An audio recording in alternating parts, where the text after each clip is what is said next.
Hey everyone, welcome back to the channel. Today, we're diving into Russia's economy in 2025. This isn't just about tanks and borders, it's a story of how a war-fueled boom is grinding to a halt, with gas shortages leaving people stranded in a future that looks more like stagnation than growth. Let's start with the big picture, Russia's economy right now. Back in 2022, when the invasion of Ukraine kicked off, things tanked hard. GDP shrank by 2.1%. Sanctions from the West, frozen assets, and slashed trade routes looked like they'd cripple the country. But fast forward to 2024, and you'd think it was a success story. GDP grew 4.3%, unemployment hit a record low of 3%, and wages in some sectors shot up. How? Simple, the government turned on the money hose, pumping billions into defense and related industries. Oil and gas exports rerouted to China and India kept cash flowing, even if prices dipped. But peel back the layers, and 2025 tells a different tale. As of September 2025, growth is sputtering. Official stats show just 1.1% GDP expansion in the second quarter, a far cry from last year's highs. The IMF slashed its forecast to a measly 0.9% for the year, citing policy tightening and falling oil prices. Russia's own finance ministry cut theirs from 2.5% to 1.5%, admitting high interest rates are choking borrowing and investment. Why the slowdown? Inflation's the villain here. It peaked at 9.5% last year and hovers around 9% now, driven by war spending overheating the economy. The central bank jacked rates to 21%, the highest since the early 2000s, to cool things off.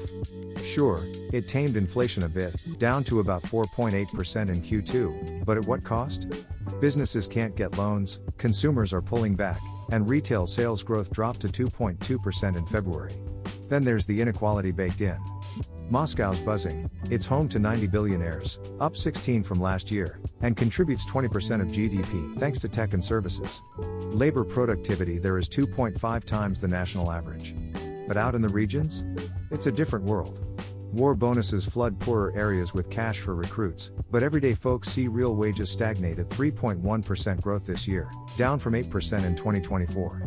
The ruble strengthened 37% against the dollar, which sounds great for imports but squeezes exporters. And unemployment? That 2.3% low is a red flag, not strength, but a labor crunch from 700,000 to 800,000 war casualties, emigration, and demographics. Russia's missing 2.6 million workers, per the Higher School of Economics. Factories run overtime, but civilian sectors like retail and construction are starving for hands. Add in sanctions, they've shaved 12% off Russia's potential GDP since 2015. Trade with the West plummeted 90%, forcing a pivot to China for everything from machinery to consumer goods. But even that's shaky, imports are up, but at higher costs, fueling more inflation. Oil revenues, once a lifeline, fell 24% in 2023 to 2024. Urals crude trades at $50 to $60 a barrel now, with August exports at 5-year lows.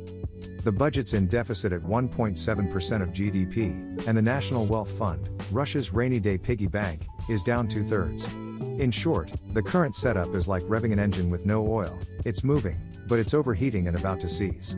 Now, let's talk about the beast at the heart of this, Russia's war economy. Since 2022, the Kremlin's bet everything on the military. Defense spending hit $250 billion through mid-2024, over 20% of GDP, and it's only ramped up.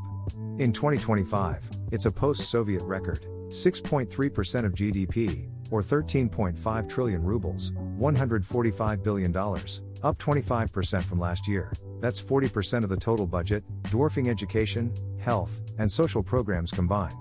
The 2025 plan allocates 15.5 trillion rubles to national defense alone, 37% of federal spending. Off-budget tricks add more, $200 billion in forced bank loans to defense firms since the war started. This boom works like this: cash floods into arms production, construction for military bases, and logistics. Manufacturing PMI dipped into contraction territory in July, but war-related subsectors like metal fabrication and vehicles are still growing. Unemployment's low because the army and factories hoover up workers, salaries there are double the national average to lure folks in. The government's even raiding civilian sectors, compelling companies to match defense pay hikes. Result? A distorted two-speed economy. The military-industrial complex expands, sucking up 41% of spending on defense and security. Civilian life? Stagnant. Social services get cuts, pensions and subsidies indexed to inflation at just 9%, while costs for basics like food and transport climb 20% for some. Sanctions bite harder here. They've blocked high-tech imports, forcing Russia to jury-rig weapons with subpar parts. Innovation stalled. No access to Western chips or software means innovation stagnation in R&D, per analysts. Yet the war grinds on, with NATO's rising budgets giving Putin cover to keep pouring in. Tax hikes funded, revenues up 73% in 2025, all funneled to arms. Businesses and households foot the bill, progressive taxes on the rich, but mostly hitting the middle class. It's addictive, this model. Cheese warns even a Ukraine ceasefire won't slash military investment. The machine's too big, too embedded.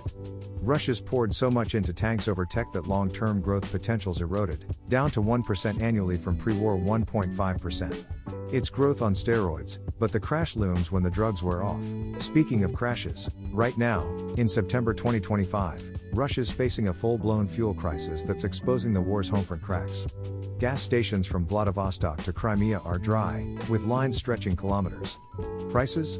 A gallon of regular A95 hit $9, up 55% wholesale since January, 30% at the pump in weeks.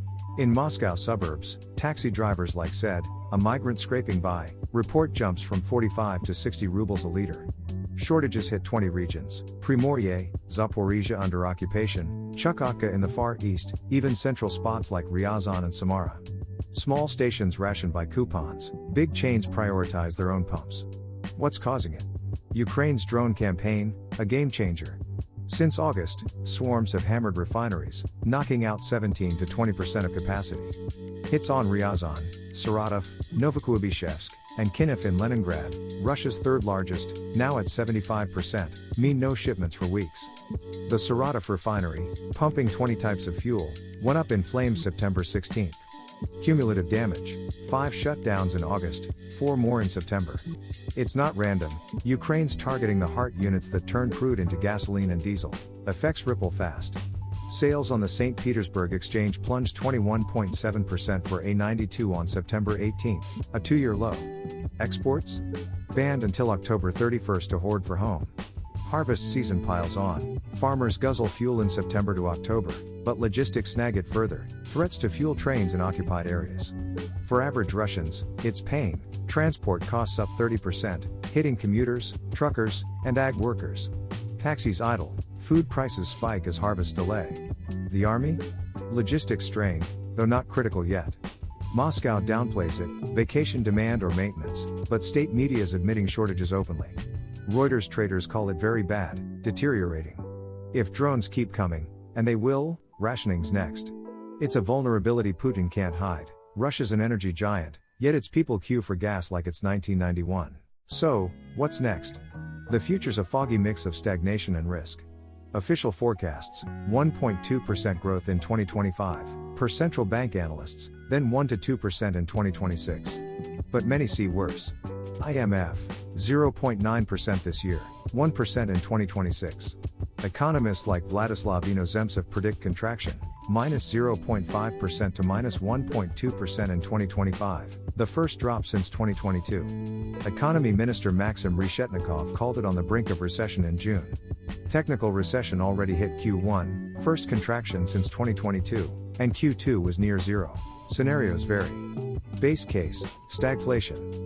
Inflation eases to 6.4% in 2025, 4% by 2026, but growth stalls under 1%. Labor shortages worsen, unemployment ticks to 2.5% in 2026 as war drains manpower. Oil at $58/barrel in 2026 starves revenues. Budget deficit hits 2.4% of GDP. China dependency deepens, but at what price? Worst case, intensified sanctions, say, under a Trump push, or oil below $60 trigger 5% deficit, social unrest from inequality.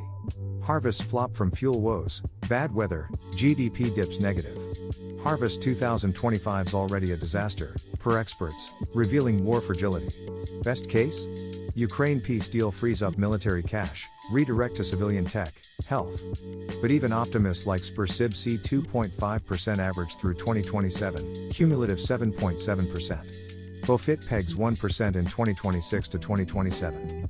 Risks abound. Depleted wealth fund, exhausted capacities, no productivity leap. Russia is like a household maxing credit cards on one big bet, the war, while ignoring the roof leak. Wrapping up, Russia's economy in 2025 is a house of cards built on guns and oil. The war booms fading into fuel lines and forecasts of stall out. For everyday Russians, it means tighter belts amid inequality. For the world, a reminder sanctions and resolve can pressure even giants. What do you think? Can Russia pivot, or is recession locked in? Drop your take below, smash like if this helped, and subscribe for more on how world econ hits your bank account. See you next time. Stay smart with your money.